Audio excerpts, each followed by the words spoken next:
आज की पेशकश है हिंदी के महान लेखक मुंशी प्रेमचंद की कहानी खून सफेद। वीडियो में आगे बढ़ने से पहले चैनल को सब्सक्राइब जरूर कर ले। तो चलिए शुरू करते हैं। चैत का महीना था, लेकिन वे खलिहान जहां अनाज की ढेरियां लगी रहती थी, पशुओं के शरण स्थल बने हुए थे, जहां घरों से फाग और बसंत का अलाप सुनाई पड़ता, वहां आज भाग्य का रोना था।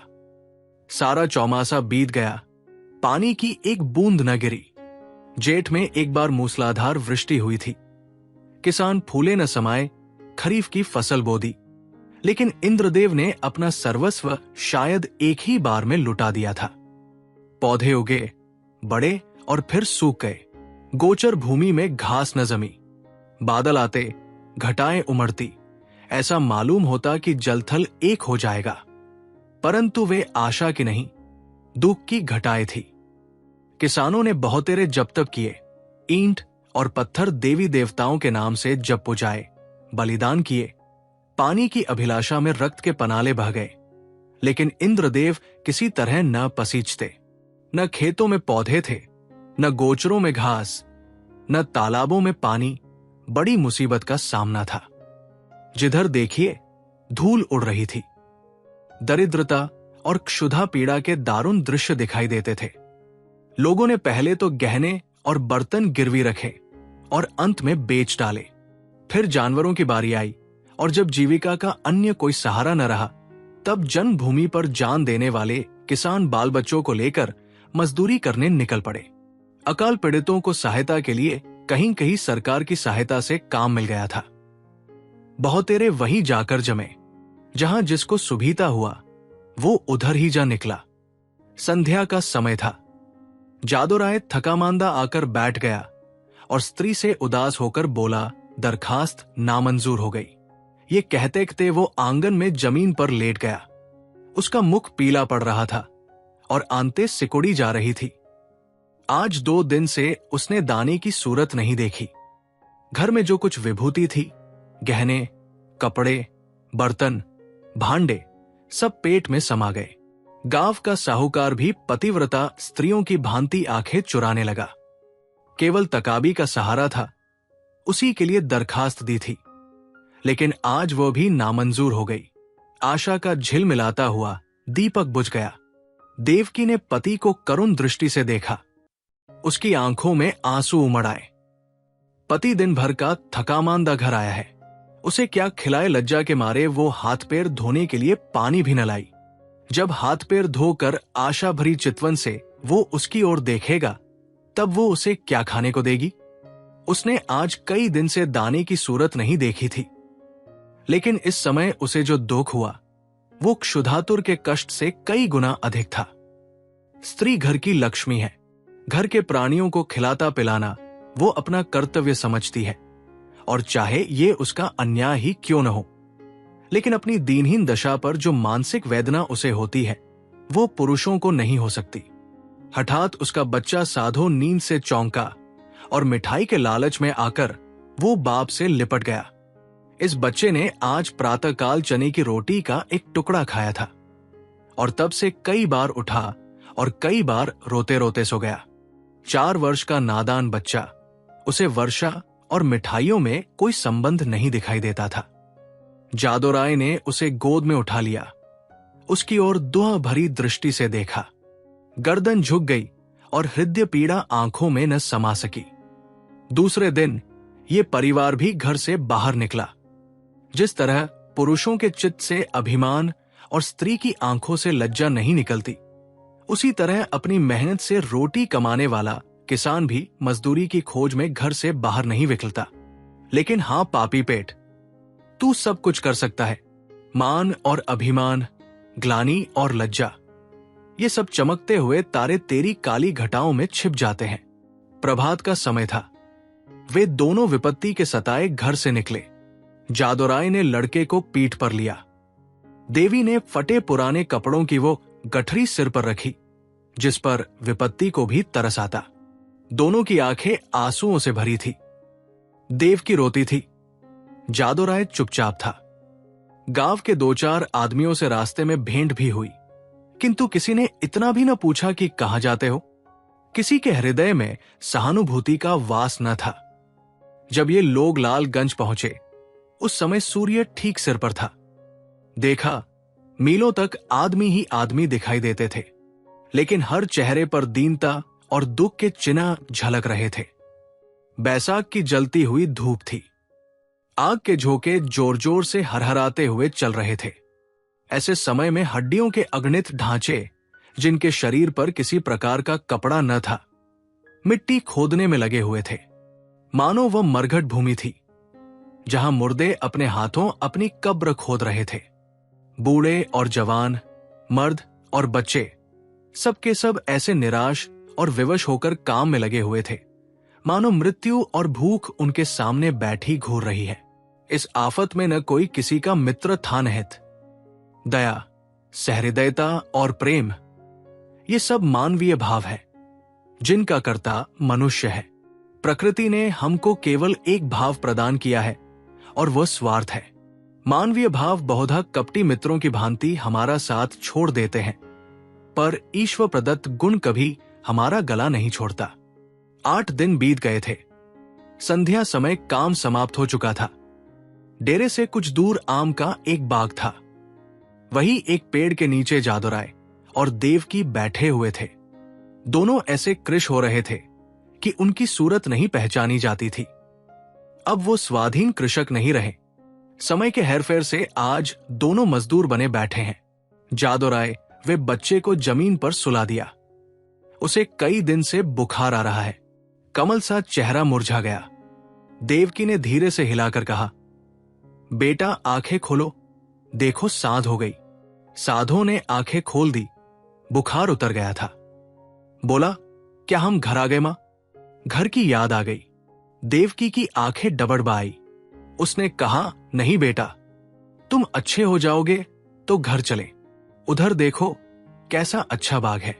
साधो मां के हाथों के सहारे उठ और बोला, मां, मुझे बड़ी भूख लगी है, लेकिन तुम्हारे पास तो कुछ नहीं है।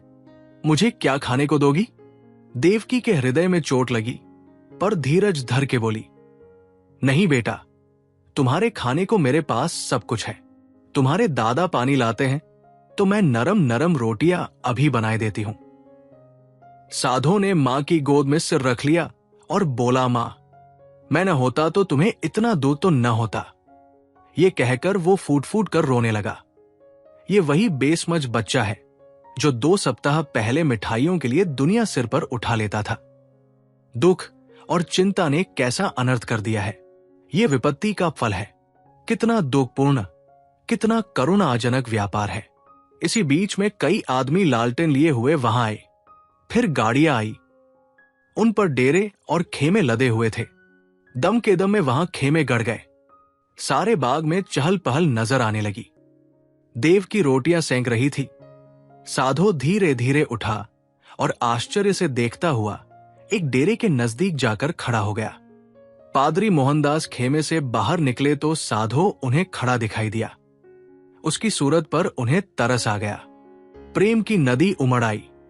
बच्चे को गोद में लेकर खेमे में एक गद्देदार कोच पर बैठा दिया और तब उसे बिस्कुट और केले खाने को दिए। लड़के ने अपनी जिंदगी में इन स्वादिष्ट चीजें को कभी न देखा था। बुखार की बेचैन करने वाली भूख अलग मार रही थी। उसने खूब मन भर खाया और तब कृतज्ञ नेत्रों से देखते हुए पादरी साहब के पास जाकर बोला, तुम हमको रोज चीजें खिलाओगे? पादरी साहब इस भोलेपन पर मुस्करा बोले, मेरे पास इससे भी अच्छी अच्छी चीजें हैं। इस पर साधो राय ने कहा, अब मैं रोज तुम्हारे पास आऊंगा। मां के पास ऐसी अच्छी चीजें कहां? वो तो मुझे चने की रोटियां खिलाती है। उधर देवकी ने रोटियां बनाई और साधो को पुकारने लगी। साधो ने मां के पास जाकर कहा, मुझे साहब ने अच्छी अच्छी चीजें खाने को दी है। साहब बड़े अच्छे हैं। देवकी ने कहा, मैंने तुम्हारे लिए नरम नरम रोटियां बनाई हैं, आओ तुम्हें खिलाऊं। साधो बोला, अब मैं न खाऊंगा। साहब कहते थे कि मैं तुम्हें रोज अच्छी अच्छी चीजें खिलाऊंगा। मैं अब उनके साथ रहा करूंगा। मां ने समझा कि लड़का हंसी कर रहा है। उसे छाती से लगाकर बोली, क्यों बेटा, हमको भूल जाओगे? देखो मैं तुम्हें कितना प्यार करती हूं। साधो तुतलाकर बोला, तुम तो मुझे रोज चने की रोटियां दिया करती हो, तुम्हारे पास तो कुछ नहीं है। साहब मुझे केले और आम खिलाएंगे। ये कहकर वो फिर खेमे की ओर भागा और रात को वहीं सो रहा। पादरी मोहनदास का पड़ाव वहां 3 दिन रहा। साधो दिल भर उन्हीं के पास रहता। साहब ने उसे मीठी दवाइयां दी, उसका बुखार जाता रहा। वो भोले भाले किसान ये देखकर साहब को आशीर्वाद देने लगे। लड़का भला चंगा हो गया और आराम से है। साहब को परमात्मा सुखी रखे। उन्होंने बच्चे की जान रख ली। चौथे दिन रात को ही वहां से पादरी साहब ने कूच किया। सुबह को जब देवकी उठी तो साधो का वहां पता न था। उसने समझा कहीं टपके ढूंढता होगा, किंतु थोड़ी देर देखकर उसने जादोराय से कहा, लल्लू यहां नहीं है। उसने भी यही कहा, यही कहीं टपके ढूंढता होगा। लेकिन जब सूरज निकल आया और काम पर चलने का वक्त हुआ, तब जादोराय को कुछ संशय हुआ। उसने कहा, तुम यही बैठी रहना, मैं अभी उसे लिए आता हूं। जादोराय ने आसपास के सब बागों को छान डाला और अंत में जब 10 बज गए तो निराश लौट आया। साधो न मिला। ये देखकर देवकी दहाड़ मारकर रोने लगी। फिर दोनों अपने लाल की तलाश में निकले। अनेक विचार चित्त में आने जाने लगे। देवकी को पूरा विश्वास था कि साहब ने उस पर कोई मंत्र डालकर वश में कर लिया, लेकिन जादों को इस कल्पना के मान लेने में कुछ संदेह था। बच्चा इतनी दूर अनजान रास्ते पर अकेले नहीं आ सकता।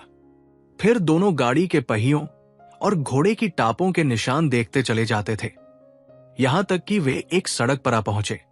वहां गाड़ी के बहुत से निशान थे। उस विशेष लीक की पहचान न हो सकती थी। घोड़े के टाप भी एक झाड़ी की तरफ जाकर गायब हो गए। आशा का सहारा छूट गया। दोपहर हो गई थी। दोनों धूप के मारे बेचैन और निराशा से पागल हो रहे थे। वही एक वृक्ष की छाया में बैठ गए।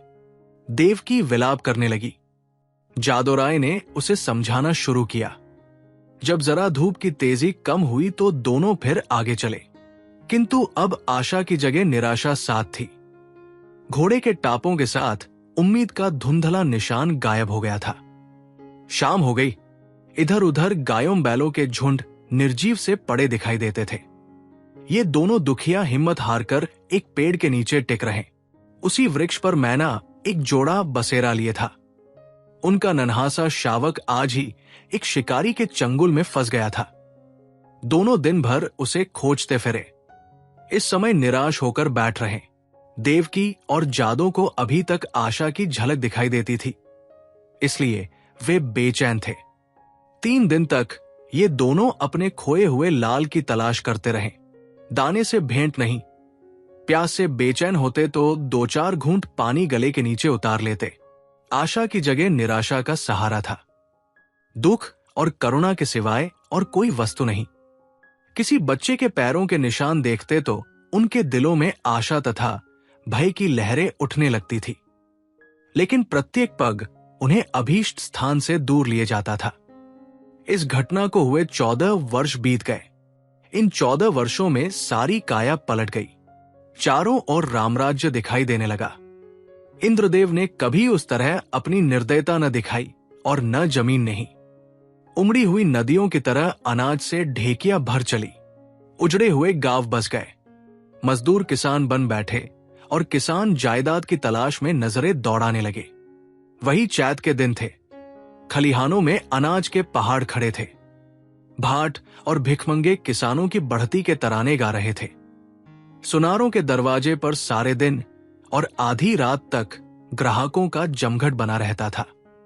दर्जी को सिर उठने की फुर्सत न थी। इधर उधर दरवाजों पर घोड़े हिनहिना रहे थे। देवी के पुजारियों को अजीर्ण हो रहा था। जादोराय के दिन भी फिरे। उसके घर पर छप्पर की जगह खपराल हो गया है। दरवाजे पर अच्छे बैलों की जोड़ी बंधी हुई है। वो अब अपनी बहली पर सवार होकर बाजार जाया करता है। उसका बदन अब उतना सुडौल नहीं है। पेट पर इस सुच्चा का विशेष प्रभाव पड़ा है और बाल भी सफेद हो चले हैं। देवकी की गिनती भी गांव की बूढ़ी औरतों में होने लगी है। व्यावहारिक बातों में उसकी बड़ी पूछ हुआ करती है।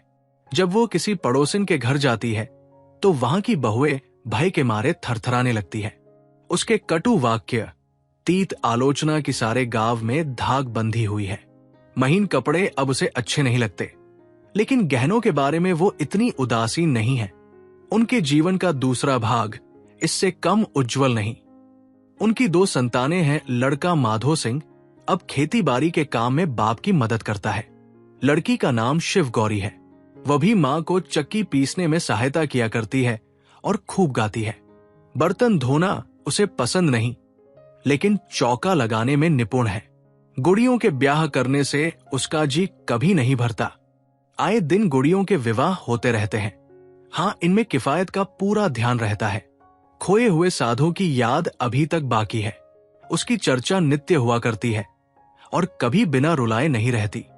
देव की कभी कभी सारे दिन उस लाडले बेटे की सुध में अधीर रहा करती। सांझ हो गई थी। बैल दिन भर के थकेमांदे सिर झुकाए चले आते थे। पुजारी ने ठाकुर द्वारे में घंटा बजाना शुरू किया। आजकल फसल के दिन है, रोज पूजा होती है। जादूराय खाट पर बैठे नारियल पी रहे थे। शिवगौरी रास्ते खड़ी उन बैलों को कोस रही थी, जो उसके भूमिष्य विशाल भवन का निरादर करके उसको रौंदते चले जाते थे। घड़ियाल और घंटे की आवाज सुनते ही जादूराय भगवान का चरणामृत लेने के लिए उठे ही थे, और कि उन्हें अकस्मात एक नवयुवक दिखाई पड़ा, जो भूंकते हुए कुत्तों को दुत्कारता बाइसिकल को आगे बढ़ाता हुआ चला रहा था। उसने उनके चरणों पर अपना सिर रख दिया। जादूराय ने गौर से देखा और तब दोनों एक दूसरे से लिपट गए। साधो भौंचक्का होकर बाइसिकल को देखने लगा। शिवगौरी रोती हुई घर में भागी और देवकी से बोली, दादा को साहब ने पकड़ लिया है। देवकी घबराई हुई बाहर आई। साधो उसे देखते ही उसके पैरों पर गिर पड़ा। देवकी लड़के को छाती से लगाकर रोने लगी। गांव में मर्द, औरतें और बच्चे सब जमा हो गए। मेला सा लग गया। साधो ने अपने माता पिता से कहा, मुझ अभागे से जो कुछ अपराध हुआ हो उसे क्षमा कीजिए। मैंने अपनी नादानी से स्वयं बहुत कष्ट उठाए और आप लोगों को भी दुख दिया, लेकिन अब मुझे अपनी गोद में लीजिए। देवकी ने रोकर कहा, जब तुम हमको छोड़कर भागे थे तो हम लोग तुम्हें 3 दिन तक बेदाना पानी के ढूंढते रहे, पर जब निराश हो गए तब अपने भाग्य को रोकर बैठ रहे। तब से आज तक कोई ऐसा दिन न गया होगा कि तुम्हारी सुधि न आई हो। रोते रोते एक युग बीत गया। अब तुमने खबर ली है। बताओ बेटा, उस दिन तुम कैसे भागे और कहां जाकर रहे? साधो ने लज्जित होकर उत्तर दिया, माताजी, अपना हाल क्या कहूं? मैं पहर रात रहे आपके पास से उठकर भागा। पादरी साहब के पड़ाव का पता शाम ही को पूछ लिया था। बस पूछता हुआ दोपहर को उनके पास पहुंच गया। साहब ने मुझे पहले समझाया कि अपने घर लौट जाओ, लेकिन जब मैं किसी तरह राजी न हुआ तो उन्होंने मुझे पूना भेज दिया। मेरी तरह वहां सैकड़ों लड़के थे। वहां बिस्कुट और नारंगियों का भला क्या जिक्र। जब मुझे आप लोगों की याद आती मैं अक्सर रोया करता, मगर बचपन की उम्र थी।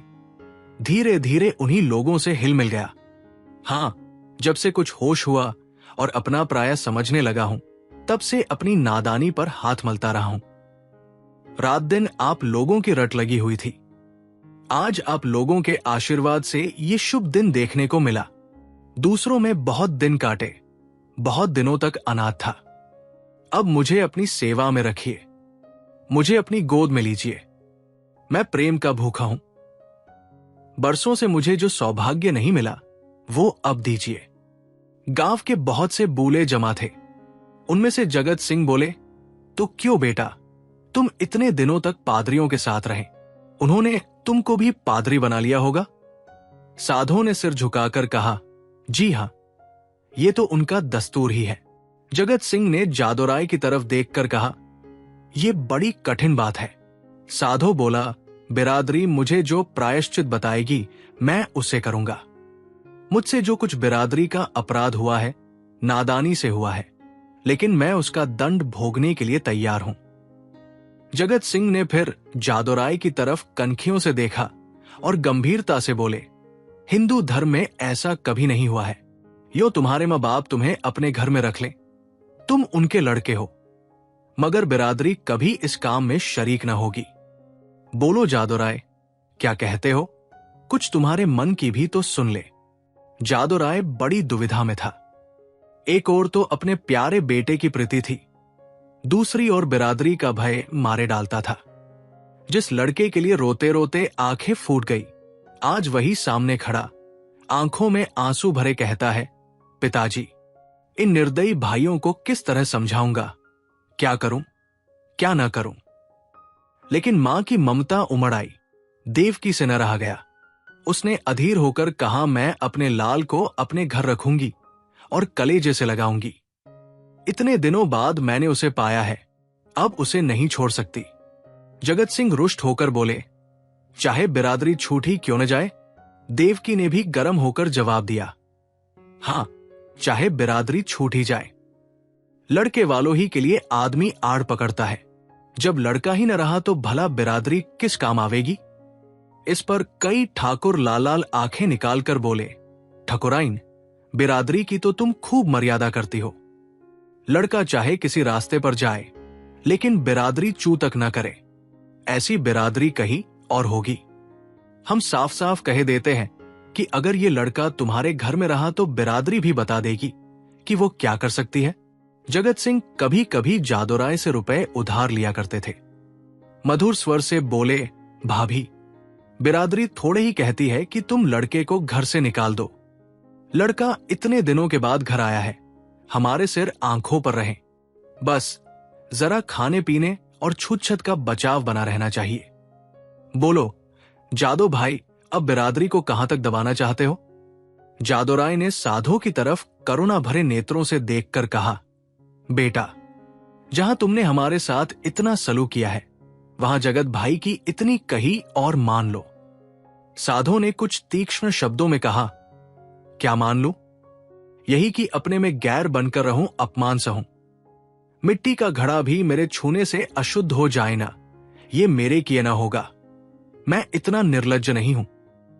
जादूराय को पुत्र की ये कठोरता अप्रिय मालूम हुई। वे चाहते थे कि इस वक्त बिरादरी के लोग जमा हैं, उनके सामने किसी तरह समझौता हो जाए। फिर कौन देखता है कि हम मुझसे किस। साधो राय इस रहस्य को न समझ सका। बाप की इस बात में उस निष्ठुरता की झलक दिखाई पड़ी। बोला, मैं आपका लड़का हूं, आपके लड़के की तरह रहूंगा। आपके प्रेम और भक्ति की प्रेरणा मुझे यहां तक लाई है। मैं अपने घर में रहने आया हूं। अगर ये नहीं है तो मेरे लिए इसके सिवा और कोई उपाय नहीं है। जितनी जल्दी हो सके यहां से भाग जाऊं। जिनका खून सफेद है उनके बीच में रहना व्यर्थ है। देवकी ने रोकर कहा, लल्लू, मैं तुम्हें अब न जाने दूंगी। साधो की आंखें भर आई, पर मुस्कुराकर बोले, मैं तो तेरी थाली में खाऊंगा। देवकी ने उसे ममता और प्रेम की दृष्टि से देखकर कहा, मैंने तो तुझे छाती से दूध पिलाया है, तू मेरी थाली में खाएगा तो क्या? मेरा बेटा ही तो है, कोई और तो नहीं हो गया। साधो इन बातों को सुनकर मतवाला हो गया। इनमें कितना स्नेह, कितना अपनापन था। बोला, अम्मा, आया तो मैं इसी इरादे से था कि अब कहीं न जाऊंगा, लेकिन बिरादरी ने मेरे कारण यदि तुम्हें जातिच्युत कर दिया तो मुझसे न सहा जाएगा।